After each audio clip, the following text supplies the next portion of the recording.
Hello. I thought I would share today a poem I recently wrote about Shiva, but it is a contemporary interpretation of one of the foundational myths of Hinduism, in which Shiva plays a major role. And basically, it has to do with a great flood. No surprise, the flood is common to many different religions in the world. And the way this story goes, in a nutshell, the gods and demons, one day they decide they need to each find the nectar of immortality, and it has fallen deep within the ocean after this great flood. And so they cannot find it themselves. They need each other to churn the ocean. So they use a huge mountain as the churning base, and they use the king of the serpents as a rope. So while they do this churning, all kinds of treasures come up out of the ocean. But before that, this noxious poison, like a fire with all its flames, comes from the ocean.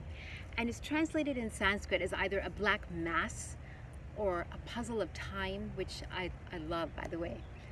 So the gods are fainting from this. The demons are suffocating. What do?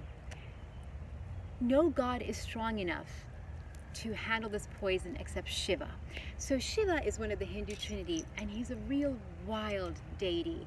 He is, in many senses, he's an outlaw. He lives beyond the bounds of society and norms.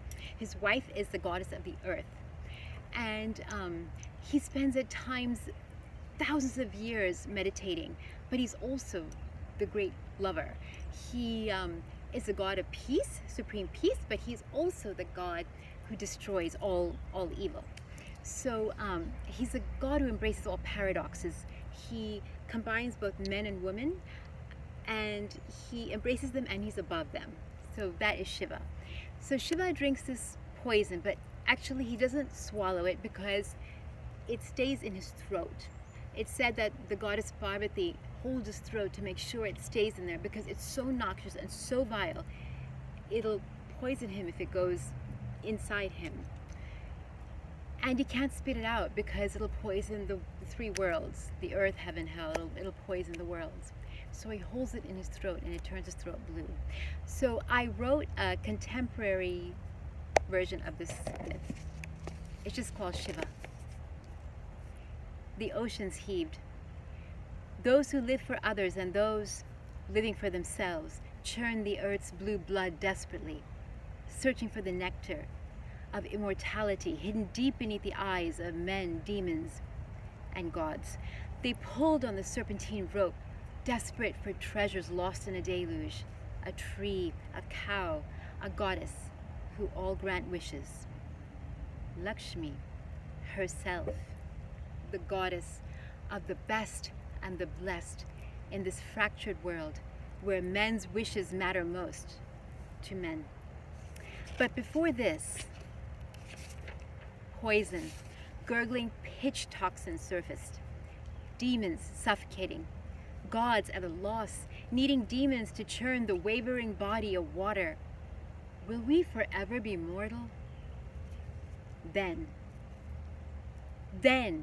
storms of fire, ash, rain, a howling deity of destruction and dance arrives, his skin opaque with pain. Gods shuddered, knowing their insignificance, knowing not one of them could bear the venom vehemently of this world except this wild primeval one. Cupping his hands, Shiva drank viral infection, imbibing corrosion into his enigmatic ascetic self. He neutered no things, suspended in the fearsome lit up night between death and life. He swallowed festering contamination, finding it insipid. For viruses are boring. They possess no life of their own, but catch and latch onto the breathing of others. The deity of knowledge, as pre-existent as birth, lapped up nuclear, unthinking contagion, smeared with fear. Gods watched. Demons watched. Will this disobedient one who has the audacity to dance in cremation grounds fall? How could anyone absorb such putrescence and not implode? Eons evaporate.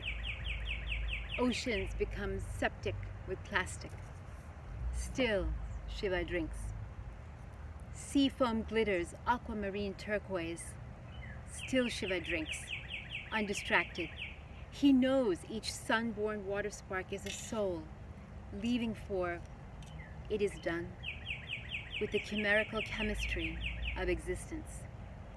Waves waft human souls away.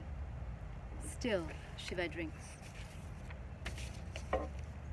Finally, the feral one pauses, seeing skies clear as his midnight blue throat. He thinks of ceasing, but no one is left to churn human consciousness but men. Cupping his hands once more, Shiva drinks. So it is my prayer that Shiva will drink the poison in this earth, along with he will drink the poison in this earth, and I think of all those who are helping him as I speak, the doctors, nurses, healthcare workers, grocery store workers, delivery drivers, warehouse workers, too many to mention.